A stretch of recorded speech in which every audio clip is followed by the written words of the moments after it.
Bom, primeiro queria dizer que eu estou muito honrada, né, e realizada em estar aqui na companhia de vocês, né, para falar a respeito de um assunto que me ocupou nesses últimos 2 anos e que tem sido, assim, um desafio muito rico e prazeroso. Eu agradeço nesse primeiro momento aos membros da banca por sua disponibilidade, né, não só de estarem aqui, mas esse esforço de desacomodação que eles tiveram que fazer para ler as minhas exageradas 200 e poucas páginas, né? E mais ainda a minha querida orientadora que teve que fazer isso mais de uma vez, né? Essa é uma pesquisa em design, né, essa abertura possibilitada pela experimentação em design estratégico. Ela é uma aproximação aí das práticas situadas, fluidas e experimentais de dois campos, do design estratégico e da pesquisa em arte, né? Vamos ver se eu consigo passar aqui. Então, como é começar aqui com a minha historinha. Eu comecei em 2018 a trabalhar no ateliê da artista plástica Lu Borghetti, aqui em Porto Alegre, como estagiária. Nós duas nos conhecemos iniciando o programa de design de produto na Unicinos. Era um desafio pessoal de cada uma de nós duas. O básico do estágio era, então, atender as alunas e também, no tempo restante, catalogar o trabalho dela. Então, foi daí que eu comecei a fazer catalogação. Era em uma planilha que já existia, com uma codificação que também já existia de uma outra pessoa que já tinha trabalhado há bastante tempo no ateliê.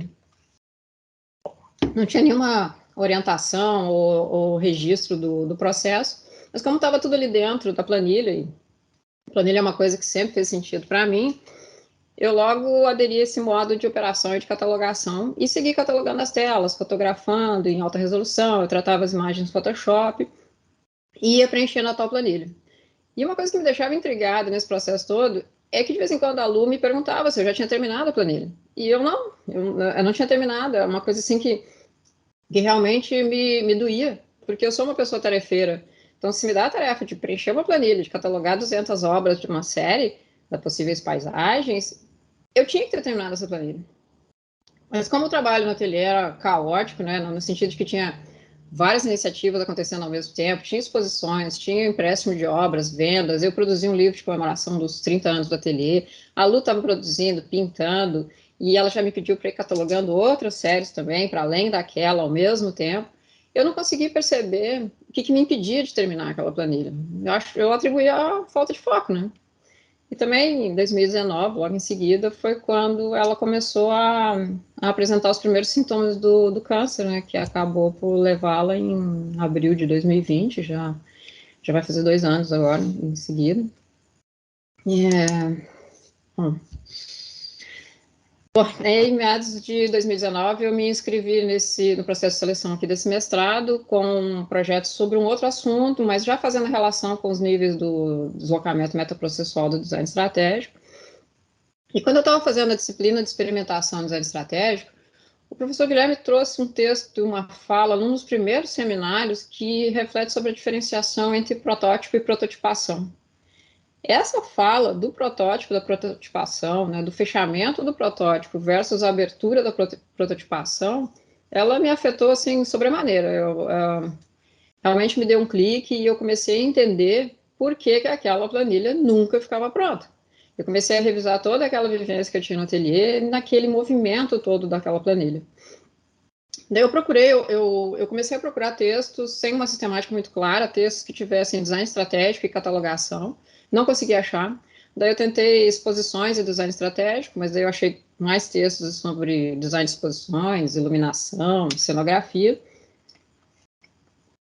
Mas eu acabei encontrando os textos da Eleonora Lupo, lá do Politécnico de Milão, que tinha design estratégico e a ideia de exposições de bens culturais. E em um desses textos, ela propõe uma exposição em que as pessoas iam ao mesmo tempo participando e já deixando histórias a respeito daqueles objetos pessoais que estavam ali, fotografias e tal. E aquilo começou a fazer sentido com essa ideia de movimento, ainda de processo, de algo que ainda estava acontecendo, assim como a prototipação. Era um tipo de desacomodação também, como se o acervo fosse vivo. Porque, ao invés da noção clássica de que é o artista que tem currículo, eu estava começando a perceber que eram as obras quem tinham currículo, né? Eram elas que se movimentavam muito. eu comecei a perceber que as informações sobre as obras circulavam mais do que as próprias obras em si. Então, juntando essa noção da abertura da prototipação com essa de já ir fruindo e catalogando ao mesmo tempo, surgiu essa ideia de substituir lá no texto protótipo por catálogo, quer dizer, de passar a refletir sobre a abertura da catalogação e o fechamento do catálogo. E esse foi o primeiro insight dessa nova pesquisa daí, então. Eu ainda precisava problematizar essa nova pesquisa, a Débora me apresentou o arco de Maguerre, e muito do que a gente discutia era essa questão metaprocessual que estava aparecendo, que estava se revelando ali na catalogação. Aí passaram esse mês, a gente ficou tendo essa discussão, indo e vindo na problematização, né? Foi um processo bem design estratégico, né? Até a gente encontrar a questão principal, que é essa necessidade de compreender ali pelo design estratégico o papel do catálogo, o papel da catalogação e da narrativa no ateliê do artista, né? Então, eu observei na ficha técnica ali como parte do catálogo e o papel dela no sistema da arte um jogo de forças, com efeitos de sentidos que eram diferentes entre os atores. Né? Também observei na processualidade da catalogação uma oportunidade para transformar o nível de conhecimento, fomentando ali o artista e deixando um legado sociocultural. E essa percepção ela aconteceu pelo viés, pela abordagem teórico-metodológica do design estratégico, como um sistema aberto, com uma interação dialógica que reconhece as restrições a serem superadas e opera em uma dimensão situada e contingente. Essa compreensão da característica metaprocessual da catalogação, ela foi decorrente do reconhecimento de que catalogar é um processo de infraestruturação contínua do ateliê, não um objetivo só de fazer um catálogo, mas é uma infraestruturação contínua. E das relações e colaborações de longo prazo do ateliê, do artista no sistema da arte, né? Então, foi uma percepção de que esse processo não só ele permitia, como ele requeria um deslocamento para um nível estratégico, para perceber o arquivo de ateliê como um espaço de criação de sentido e com uma narrativa dentro de uma narrativa, né? Então, foi por essa visão metaprocessual do design estratégico que eu cheguei ao ponto central dessa pesquisa, né, que é de como que esse deslocamento da catalogação pode revelar a capacidade metaprocessual do arquivo vivo. E com isso a gente chegou no objetivo aí de propor, pela experimentação em design estratégico, algumas práticas de catalogação que, promovendo ali situações de abertura, pudessem fomentar o artista e revelar esse legado sociocultural, que eram as duas premissas. Para isso, a gente construiu, então, 4 modos, né, para operar dentro dessa pesquisa, que foi, depois da problematização, e muitas vezes junto com ela, veio aí um modo referenciando e conceituando, com referencial teórico e empírico, né, o modo participante, com os artistas, e depois a interpretação dos achados. E por um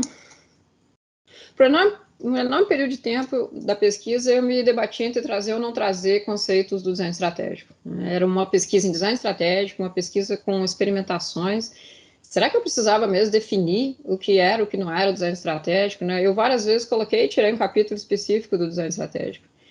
E uma outra questão que eu queria muito ter pesquisado mais, mas que me parece que é uma dissertação inteira, é a diferença entre as experimentações em design estratégico e as experimentações em arte. Eu fiz na dissertação que eu considero um rascunho do que poderia ser essa diferenciação, e eu estou aberta à sugestão de vocês. E outra coisa, assim, do referencial teórico e empírico, é sobre deixar aquela parte exaustiva em que eu falo das várias modalidades editoriais do sistema da arte, né, e eu percebi só agora, montando esse documento para essa apresentação, que provavelmente eu falei tanto de arte naquele capítulo, porque, na verdade, os meus autores principais, eles não falam de arte, né? Então, o Maier, nos 4 textos que eu escolhi, ele não está falando de arte. O Gaver e o Bowers, com o portfólio anotado, eles até dão uma passadinha, assim, uma pincelada, dizendo que dá para usar portfólio com arte. E a Lupo, ela está envolvida num sistema bem maior, que é o da valorização dos bens culturais. E eu só fui perceber agora que era eu que estava convidando os autores do design estratégico a conversar com esses autores da arte. Então, estou disposta também a ouvir você sobre quanto que a gente corta não dessa parte, que eu sei que ficou cansativo. O terceiro modo, o participante, ele traz os 3 artistas que participaram dessa pesquisa, né? E aqui eu tenho que fazer uma pausinha rápida para situar assim, o que talvez não tenha ficado tão claro no texto da pesquisa, que é o uso dos termos experimentação e prática experimental.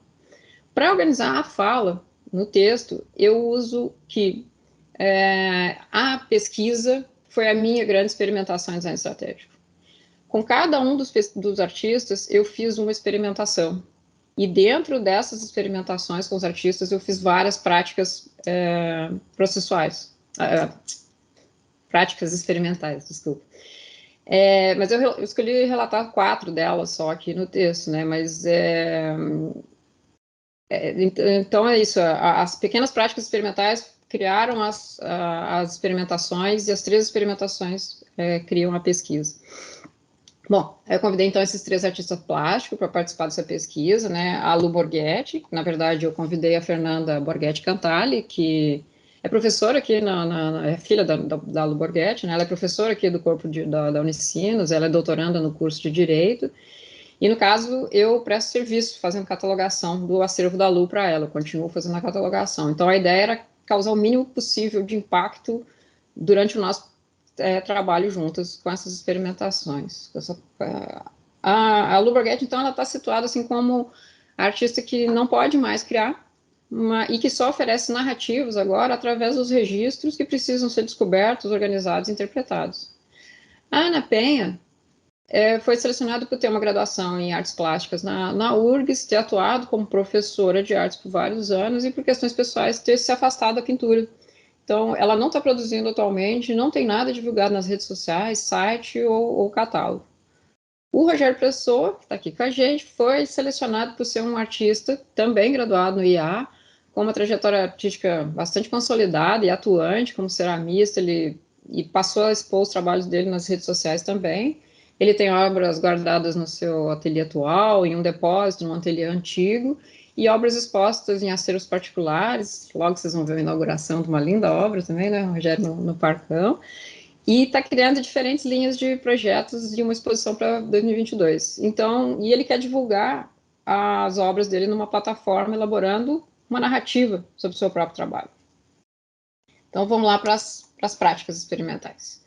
Para a Lu Borghetti, eu propus 2 práticas experimentais, em que o público do Instagram, que é a conta atual dela nas redes sociais, foi convidado para participar e trazer o que eles sabiam a respeito das questões que a gente lançou. A primeira é o evento misterioso, que é essa foto que eu localizei ali no computador dela durante a catalogação dela, ali postada na frente de uma obra que eu não tenho registro nenhum, e o ambiente também onde estava essa foto, que a gente não conseguiu reconhecer, a Fernanda também não reconheceu, então a gente lançou essa foto no Instagram com uma pergunta ali pela legenda, para saber se as pessoas sabiam que obra era essa ou de que evento tinha sido esse. 3 meses depois da postagem, finalmente surgiu uma resposta, né, da pessoa dizendo que ela mesma é quem tinha feito aquela fotografia, e ela nos deu maiores detalhes sobre o evento, onde é que foi, o que foi, né, que foi o Dia Internacional da Mulher, no Teatro Renascença, foi uma pintura ao vivo, né. Daí eu entrei em contato com essa pessoa que participou, assim, que deu esse depoimento, e ela ficou super feliz em saber que agora ela estava fazendo parte da história da Lu Borghetti, né. A outra prática experimental também surgiu de uma participação espontânea de uma pessoa que nem era seguidora da Lu Borghetti, que mandou pelas mensagens no Instagram a foto da frente e o verso dessa obra aqui, perguntando se ela era da Lu Borghetti. Na época, a Lu Borghetti ainda assinava como Elisete Borghetti, né? Ela foi de Elisete Borghetti, depois Elisete Lu Borghetti, para depois assinar como Lu Borghetti. Daí, com essa foto, eu consegui matar a charada de outras 12 fotos que eu tinha lá no computador, que eram muito parecidas com aquela, e a partir desse envio dela, eu consegui investigar mais. Eu reli um contrato de comissionamento que eu já tinha encontrado antes, mas que eu não sabia de que obra se referia, e com isso eu consegui puxar o fio da história delas. E esse deslocamento abriu essa oportunidade para fazer uma outra prática experimental, que era de postar essas 12 obras, né, que eu já tinha foto, mas que eu não tinha informação nenhuma, e perguntar se alguém sabia do paradeiro delas lá no Instagram. Bom, delas, em específico, a gente não recebeu nenhum retorno, mas nós recebemos de outras 17 obras, pessoas enviaram para a gente outras 17 obras novas que a gente não conhecia, que a gente não tinha foto nenhuma. Então, de novo, assim, essa abertura, né, deixou o público feliz em poder participar e contribuir da catalogação do artista.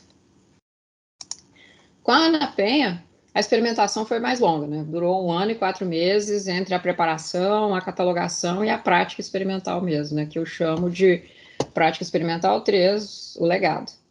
Para ela, eu cataloguei 177 trabalhos, preparei 25 outras páginas de materiais e eu pensei em uma prática com as fichas técnicas impressas num formato aí de portfólio anotado, quer dizer, tinha uma imagem central e dados em volta, né? Eu entreguei para ela essa caixa, caixas assim, 2 caixas para ela, com essas 177 fichas, e na outra caixa com todo o clipping das exposições, clipping, convites das exposições de que ela tinha participado. Nessa prática, tanto na dela, depois quanto na do Rogério, eu tomei muito cuidado em ser só um agente mediador, né? Quase que um mediador ali entre o material e ela, né? Além disso, eu fui bastante atuante no processo anterior, que era o da catalogação, que daí eu fiz por minha conta, mas ali eu estava como uma assistente ali, uma observação participante mesmo. A outra coisa das práticas experimentais do Rogério e da Ana é que eu perguntei se eles aceitavam colocar uma câmera, não sei se vocês conseguem ver que tem um elástico preto aqui, tem uma câmera pendurada no peito ali, tipo aquelas GoPro, assim, para que eu pudesse acompanhar a prática pelo ponto de vista deles e que eu não ficasse interrompendo a prática anotando coisas, pedindo para eles pararem para eu poder anotar, tirar foto e tal. Bom, eu não queria conduzir a atividade, né? E daí foi ela que resolveu, então, catalogar de uma maneira cronológica. Para ela fazer sentido, ela queria ver como é que tinha sido a produção nesses anos. E que não era algo que estava claro para ela, né? Esse volume. Assim. E daí ela foi distribuindo, então, as fichas, as folhas que estavam ali dentro da caixa, que eu tinha colocado em ordem de tombo, né, na ordem que eu fui catalogando, né, e, é um detalhe também, acho que não sei se vocês conseguem ver aqui, mas as fichas estão com canetinhas de cores diferentes, né, são as cores das séries que eu fiz a curadoria, defini séries, e cada série tinha uma cor, e esse detalhe para ela não fez a menor importância, o que fez diferença para ela mesmo nas fichas técnicas e para o Rogério também, foi a imagem, sem dúvida, do personagem principal, assim, o título e o ano. Essas foram as informações que eles realmente olharam da ficha técnica. Bom, ela ficou surpresa com o ano de 1997, assim, que foi o ano que ela mais produziu, né? Foi o que ela conseguiu já enxergar ali na catalogação mesmo, né? Nessa distribuição das folhas. E foi bem natural para ela depois vir para a parede e ir distribuindo, colocando as informações sobre as exposições. Então, colocar a obra e os materiais sobre a exposição ao entorno, assim, foi bem natural. Ela fez sem nenhum tipo de instrução, ela não viu necessidade de puxar setinhas nem nada, né? Assim, em um determinado momento eu meio que perdi ela ali na catalogação. Ela ficou absorta ali no mundo dela ali, foi super bonito de ver, assim, né? E daí no final da prática, né, que ela que determinou ali o final da prática, depois de 3 horas desse trabalho todo, aí olhando para esse todo, assim, para a sala, para as obras no chão, as obras na parede e tal, ela disse assim, eu não sei se eu vou voltar a pintar, mas eu sei que meu legado eu já deixei. Bom, aí para mim já, né, foi espetacular, assim, e durante o período da experimentação dela também aconteceu uma outra coisa especial, né, ela resgatou 2 estudos em papel que ela tinha feito na época da faculdade, ali sobre torneiras, que estavam guardadas no depósito, e ela emoldurou e pendurou na parede da sala dela, né, e daí agora elas passam a fazer parte aí do dia a dia da família, foi bem especial também. A experimentação do Rogério também foi longa, né? Foi 1 ano. E eu também dividi nessas 3 fases, né? Preparação, catalogação e a prática em si, isso no texto, né? Porque mais ou menos foi. E eu chamei dele a prática 4 de o fomento. Para ele, eu também preparei as fichas técnicas com 76 obras que eu fui catalogando. Eu imprimi todas as postagens dele do Instagram, porque eu considero que o Instagram não deixa de ser uma forma de catalogação também. E também as várias fotos de pastas que ele compartilhava comigo no Google Fotos. Né? Então, eu elaborei ao todo 316 artefatos ali para essa prática experimental. O Rogério também recebeu 2 caixas, né, uma com as fichas técnicas das obras catalogadas e a outra com as demais informações aí que eu tinha, as outras folhas que eu tinha impresso. Então, quando ele recebeu todo esse material, para começar a prática experimental, ele ficou ali titubeando um pouco, né, folheando o material e ele deu um depoimento sobre a oportunidade de falar sobre o próprio trabalho, né, que eu vou ler aqui para vocês. Ele disse assim: olha, Marina, nos dá essa liberdade de poder falar do nosso trabalho, porque a vida do artista é muito individual, é muito solitária, e eu me sinto muito solitário, e eu às vezes preciso disso, dessa solidão. Mas é importante também fazer essa troca. Para mim é um privilégio, é uma lisonja. Olha só que especial. Olha a Ana entrando aqui também. É muito especial também ouvir isso, assim, no começo já da prática experimental, né?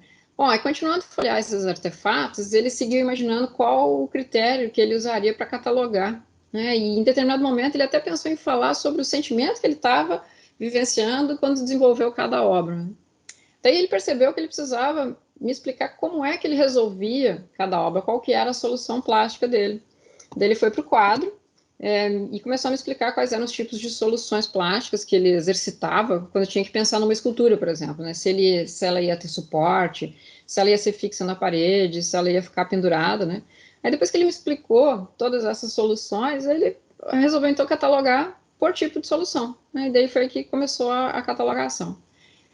Enquanto ele estava colocando essas fichas ali organizadas por soluções, ele se deu conta de que poderia prolongar as hastes de fixação da obra que é fixada na parede e criar um novo efeito de sentido. Aí ele começou a especular sobre como seria poder ver a mesma obra pela frente, pelo verso. E vocês podem ver que ele está afastando a folha da parede. Aqui ele já prolongou as hastes no desenho, e aqui ele está afastando a folha da parede. Chegou a afastar ali uns 50 centímetros, ele olhava por trás e pela frente a obra. E foi mágico para mim, porque assim, ele acabou criando e sendo fomentado pelo processo da catalogação, né? Bom, a gente encheu todas as paredes da sala, as mesas com os artefatos da prática, né? Virou um enorme portfólio anotado. E assim, isso que eu vou dizer não está no meu roteiro, e eu já vou pedir desculpa por atrasar uns minutinhos, mas assim, eu preciso dizer que essas 2 práticas com a Ana Penha e o Rogério Pessoa, elas foram maravilhosas. Elas foram de muita generosidade deles, eu aprendi muito, não só com essas práticas experimentais, mas com a experimentação inteira de cada um deles. Mas a prática em si, elas foram de uma energia concentrada nessas 3 horas ali, da melhor qualidade, assim, sabe? Eu terminei as 2 práticas completamente extenuada, né? A Débora sabe, né? Eu fiquei por dias, assim, recolhida, introspectiva, de tanta informação, tanta coisa para digerir. E abertura é algo que tem que ser proposto com muita responsabilidade, sabe? Assim, não é uma fala, né? Ela é uma ação essa abertura ela é uma ação que gera uma consequência, né? Há que se fazer um efeito de sentido com essa proposição de abertura, né? E eu também quero comentar que está lá, assim, disponível para ser só uma assistente para toda essa abertura só foi possível porque eu me preparei muito. Eu tinha muitos materiais disponíveis para vários caminhos possíveis que eles viessem a tomar. Inclusive, assim, se eles quisessem fazer algum tipo de livro de artista, eu tinha levado material. Então, talvez se eu tivesse despreparada, eu não conseguisse me entregar essa abertura toda da prática junto com eles. Foi muito intenso, foi muito bonito. Daí a gente chega lá no modo interpretando, em que aí eu faço as minhas digressões, eu chamei de digressões o capítulo, não de discussões, porque a digressão tem uma coisa mais, embora ela esteja como sinônimo no dicionário, mas ela tem uma coisa mais de viagem, assim, de percurso, né? E foi muito difícil para mim, muito, muito, muito difícil, depois de ter feito essas 2 últimas práticas experimentais, não começar novas dissertações, né? Porque eu fui me abrindo muito, a Débora teve que me puxar, eu já estava, né, iniciando, eu não conseguia concluir, né? Eu fui abrindo sozinho, né? E eu sei que eu vou receber críticas aqui bem construtivas para rever esses 2 capítulos das digressões, das inconclusões, e talvez tenha me faltado justamente esse tempo de bancada, assim, sabe? De afastamento, de ficar olhando os achados, porque eu fiz as práticas agora em janeiro, né, por conta de questões pessoais.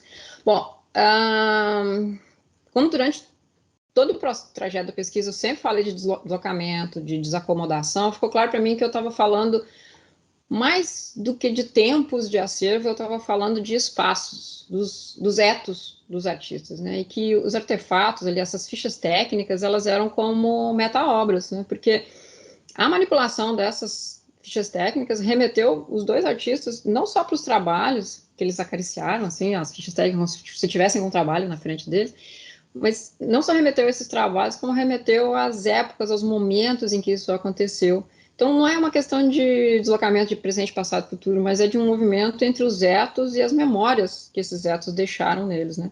E daí eu propus, então, nas digressões, 3 espaços aí, que são os relacionais, os ambivalentes e os narrativos, que são exercícios que eu fiz para tentar entender todos os achados, que foram muitos, na minha opinião.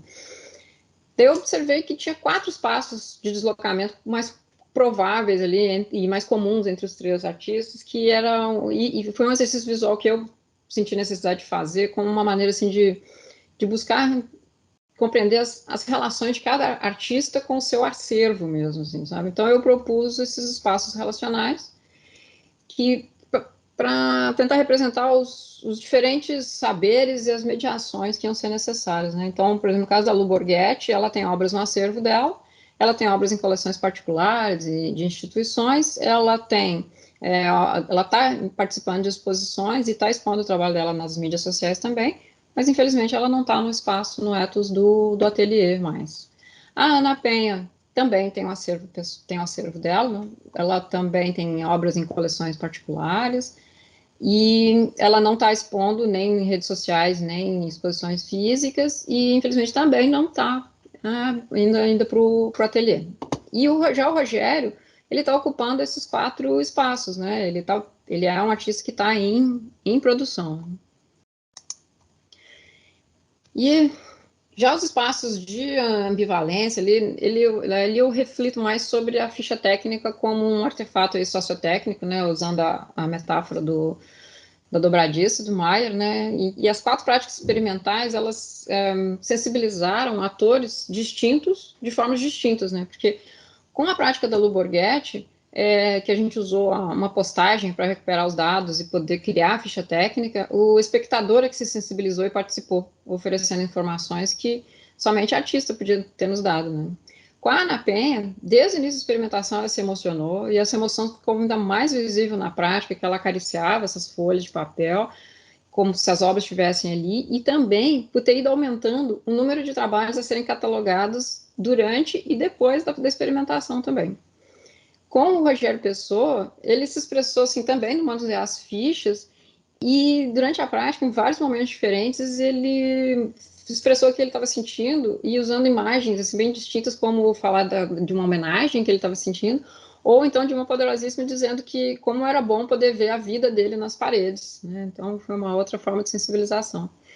E esse espaço de ambivalência, né, ele tem uma capacidade de tradução do artefato sociotécnico, nesse caso a ficha técnica, né, que permite atingir essa potência do design estratégico de articular os atores em si, né, em torno de si, né, e em torno dessas diferentes narrativas, né.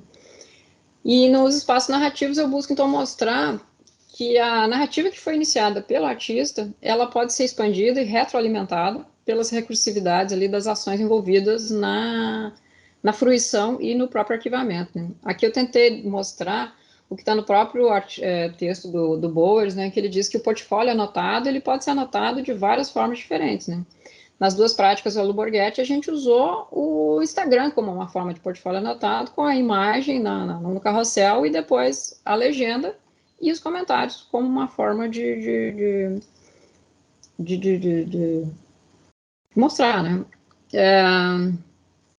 Na prática da Ana Penha, a ficha técnica foi elaborada com essa diagramação ali que sugeria a centralidade da obra no artefato, mas só que a artista achou melhor, por exemplo, montar numa ordem cronológica, montou uma linha e depois ela também usou a obra, essa centralidade da obra na parede.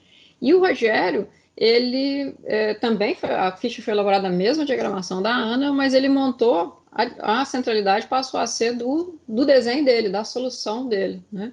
Então, e também eles usou uma outra linguagem, ele usou post-its azuis para sinalizar quais eram as obras que iniciavam cada uma das séries, né?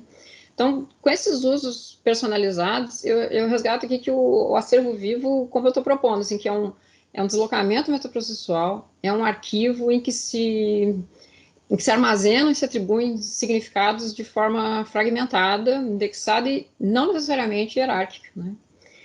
Já estou acabando aqui meu capítulo, então, das inconclusões, né? Então, os objetivos específicos, eles me ajudaram a contribuir para esse alcance ali dos achados e para a inconclusão da pesquisa, né? Porque investigar a carreira do artista, né, como parte do sistema da arte, me permitiu que, no objetivo geral, as questões de abertura, situações de abertura que foram propostas, respeitassem também a carreira do artista, porque, afinal de contas, o Rogério Pessoa e a Lu Borghetti estão envolvidos ali no sistema da arte, né? Então, eu tinha que tomar muito cuidado com as práticas experimentais com eles, né? Identificar os artefatos de catalogação para as práticas experimentais me provocou a criar práticas experimentais com o portfólio anotado que fizessem sentido para os artistas, né, superando esse modelo convencional aí de usar planilha para fazer catalogação. Compreender os processos de fruição das obras de arte foi assim o objetivo específico que mais me desviou da pesquisa. Assim, né? Por várias vezes eu me peguei imersa no mundo da arte sem ponderar especificamente assim, qual que era a relação dos achados com o design estratégico, né? Foi o objetivo específico assim que mais me fitou assim de forma severa e impaciente, assim. E foi também o que acabou me convencendo a chamar essa sessão de inconclusões, porque tem muito ainda que se compreender sobre essas questões envolvidas com acervo e fruição de obras de arte, né? E tentando situar essas práticas todas até nessa dimensão da imaterialidade e da intangibilidade do legado sociocultural, né? E isso criando pontes com o design estratégico, né? E, por fim, o objetivo específico de deslocar de observar os deslocamentos dos artistas foi que me orientou já desde o início da problematização, né? E foi o que fez elaborar artefatos aí que estimulassem esse deslocamento e que encontrassem apoio nas funções arquivísticas e na metaprocessualidade do design estratégico. Um objetivo específico que não foi estabelecido na problematização, mas que foi de identificar o papel do design estratégico como mediador entre a catalogação e o artista, ele surgiu como uma resposta específica assim, à dificuldade ou à relutância dos artistas de completarem as fichas técnicas sozinhos, porque essas mesmas fichas técnicas eu já tinha mostrado de maneiras diferentes para os dois artistas e eles não se sentiram compelidos a preencher ou organizar. Então, o meu papel como design estratégico, ele pode atenuar esse marco aí que separa a ficha técnica como artefato da emoção que ela desperta ali como meta-obra.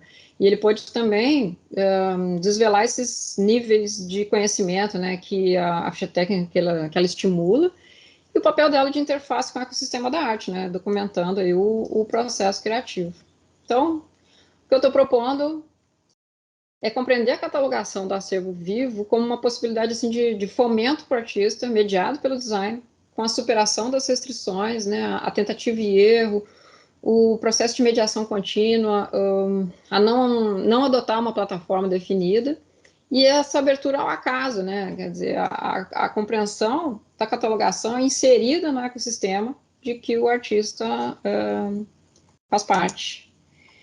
Então, eu dedico esse percurso, desse trabalho à minha mãe, que foi meu exemplo de empenho nos estudos, e ao meu pai, que foi um designer sem nunca ter sido, e agradeço a vocês por estarem aqui comigo nessa pesquisa ali do catálogo Acervo Vivo de Artista. De novo, eu chorei.